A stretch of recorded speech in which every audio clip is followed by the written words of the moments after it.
বড়ই লইয়ে এলাম বড়ই মিশ্রণ সব তেল দিলেই তেমনি। হ্যালো এভরিওয়ান, আসসালামু আলাইকুম, welcome back to my channel. আশা করি সকল ভালো আছেন আর আমি তো আলহামদুলিল্লাহ ভালো আছি। আজকে বড়ইর লাইক বাংলাদেশ থেকে বড়ই দিয়েছেন আমার বড় বোনের জামাইয়ে। আমার মান লগে দিসলা বড়ই আর আজকে আমরা বড়ই আসার দিমু লাগি সপ্তাহে দেখালাম। এখানে মাছটা রয়েল আছে আর লগে শুকনা বড়ই আর লগে আছে রসুন। আমরা গ্রেটার দিই, গ্রেট করিয়া রসুন নিয়েছি খুব সুন্দর হয়ে দেখতে পারো এখানে। আর লগে আনলাম সল্ট কিতে লাগে আনলাম আর এখানে আনলাম এটা স্পাইসি দিই দেখাই ইনশাল্লাহ। তো দেখতে থাকো পাইবি না, লগে থাকো বনি ভিডিও ফুল ওয়াচ করো। আর আমি খাটি মাছটা রয়েল একটা আনলাম। তখন কিটা দিই পয়লা দেখাই। আমি দিম এখন হলুদের পাউডার দিলাম আর দিয়ে আন্দাজ মতো দিলাম হলুদের পাউডার, বেশ করি ধনিয়ার পাউডার। তো ধনিয়ার পাউডারও আমি আন্দাজ মতো দিলাম। হয়ে গেল আমার ধনিয়ার পাউডার দেওয়া। এখন গ্রেটার দি গ্রেট করা রসুন তো দিলাম। রসুন কেন প্রায় 60টা না 5টা দিছি, 5টা রসুন কেন। তো রসুন বলে দিবা আর একসিন রাখি দিলাম, বেশি দিব। আল্লাহ আমার ইনসে যে শব্দ করে আইসক্রিম ভাইয়া সব শেষ। আর এখন দিমু একটু চিলি পাউডার, একবারে কম চিলি পাউডার দিমু, এতে লাগে আমার ইসরায় ভালো পায়, লাগে একটু চিলি পাউডার কমাইয়া দিলাম। আর এখন দিমু গুড়। তো গুড় কোনটা দিলাম, গুড় দেখো কোনটা দিলাম। গুড় আগে আমরা গুলি দিছিলাম, দিলাম গুড়।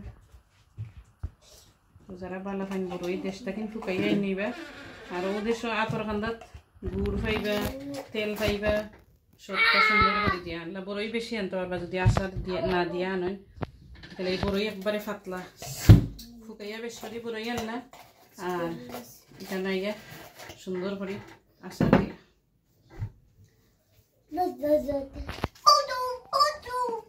সব গুড় আমি এখন দিলাম। তো গুড়ও কতক্ষণ দিলাম কইলাম না, কিতা লাগে আমি আমার আন্দাজ মতো দিলাম। জাস্ট আমি দেখাইলাম আমার ভাই বোন তোরে আমার মায়ে কিলা বড়ই আচার বানায়। তো আমি আমার বোনজির কাছ থেকে শিখছি। আমি যখন বানাইলাম আমার আর দি একটু ভাই বোন তোর লাগে শেয়ার করলাম। ওই দেখো আমি কিলা বানাই। আর এখন বানাইলে মাখাই মুখ তেল দিলেই তো মানে আগে তেল দো লবণ দো। আচ্ছা তো আগে লবণ দিলেই না, লবণ থোড়া দিও। লবণ দেখো কতক্ষণ দিই। এটা বড়ই যে ফিঙ্গা যে মজার বড়ই।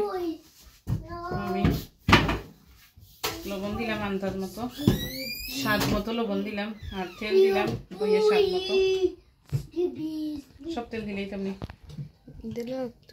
দেখো মাশাআল্লাহ সুন্দর দেখানি। বাংলাদেশ থেকে বড়ইয়ে নিয়ে আর আচার দিলাম নিজের হাতে। আসলে গ্রান দেখানি অত মজার গ্রান মাশাআল্লাহ।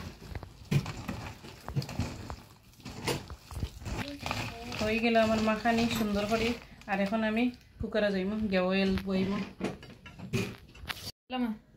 দিলাইলাম। এখন সরিষার তেল আমার হান্ডি গরম হয়ে গেছে আলহামদুলিল্লাহ।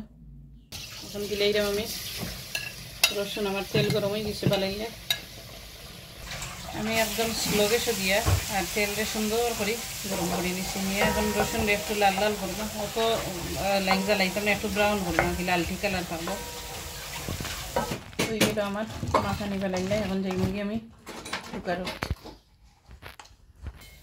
আমি দিলেই রাম। এখন বড়ই লইয়ে এলাম, বড়ই মিশ্রণ দেখানি কত জুস মজার যে মজা লাগে। রসুন আর মাস্টার অয়েল আর সব জাতের স্পাইস দিছে জেনে আসলে খাইতে যে মজা লাগে। আমি ওখানে একটা খাইলাম আর ইচ্ছা না একবারে মজা হয়েছে। তখন আমি সুন্দর করে লাড়িয়ে দিব। তখন আমি দিব লাড়িয়া। এখন ফুল গ্যাস দিয়া আর খালি যদি লাড়তে থাকি তো বড়ই খুব সুন্দর ওইবার গুড় বালাইলে গলবো আর মাখা মাখা কালার হইব। আর গায়ে বড়ইর গায়ে গায়ে বড়ই লাগবে। তো আমার মার একটা রেসিপি, তো আমি রেসিপি কইলাম না কিন্তু লাগে আমি আন্দাজ মতো তো টুনতা দিছি না, আমি লাইক সবটা আমি আমার নিয়ম মতো দিছি একে। এর লাগি ভাই বোনে তো আমার বড়ই আচার ফলো করিয়া বড়ই আচার বানাইবা জীবনে ভুলতে পারতো না দেখবানি ভাই বোনে খাইয়া দেখবা আমি লাড়ি অফ ক্যামেরায় আর পরে দেখাই দাম কিনা আলহামদুলিল্লাহ আমার বড়ই আচার হয়ে গেল আর কতটা লুবনীয় লাগে দেখতে আর মজা তো আলহামদুলিল্লাহ খুব জুসি হয়েছে তো যারা খাইছেন না বড়ই আচার বানায় খাইবা আর ভালো লাগলে বোনের ভিডিওতে একটা লাইক দিবা সকল বেশি বেশি করে ভালো থাকবা আল্লাহ হাফিজ আসসালামু আলাইকুম